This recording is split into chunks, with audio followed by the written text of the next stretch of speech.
Kiazana etsy amin'ny Fobeparitra misahana ny ala etsy Nansana ireo hippocampe tratra Tetsivato ny 13 febroary lasa teo sy ireo hippocampe tratra Omaly. Ny fitsarana no manapa-kevitra ny amin'izay anaovana azy ireo na midorana na amidy amin'ny mpandrara ara-dalàna miankina amin'ny fanapahan-kevitra izay voaka.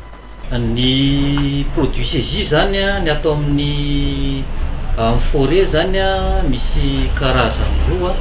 Misy ny hoe produit périssable sy non périssable.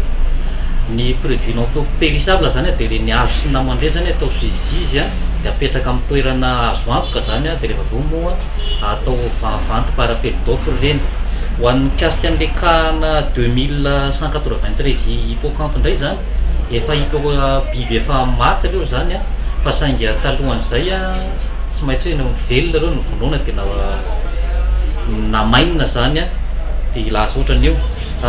Misy anankiroa koa zany ny mety azo atao raha ohatra hoe mbola consommable le izy zany dia mena n'ireny œuvre sociale sy namandreny zany.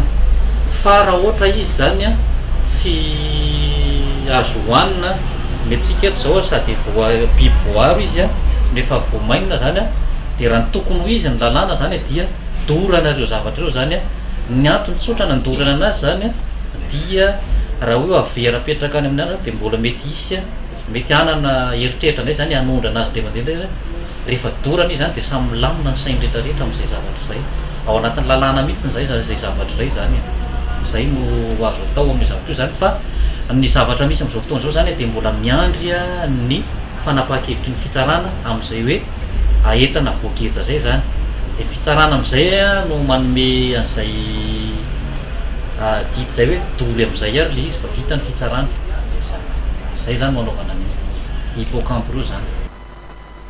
Makasika ireo teratany sinoa kosa izay tratra ikasa hanondrana atsokosoko an'ireto hippocampe reto dia fantatra fa efa nandalo ny isam-panarapana fampitorana savaranonando ary efa natolotra ny fampanoavana ireo tratra tamin'ny 13 febroary ary miandry fitsarana eny am-ponja amin'izao fotoana izao.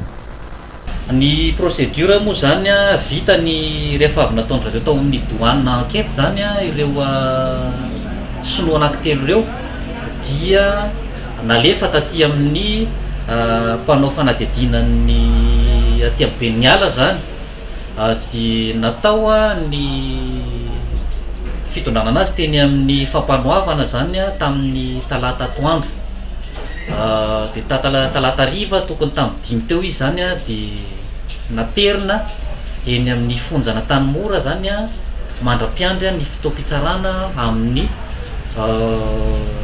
talata 3 mars amin'ny valo salina numéro 2 ao amin'ny fitsarana ao Anosy zany.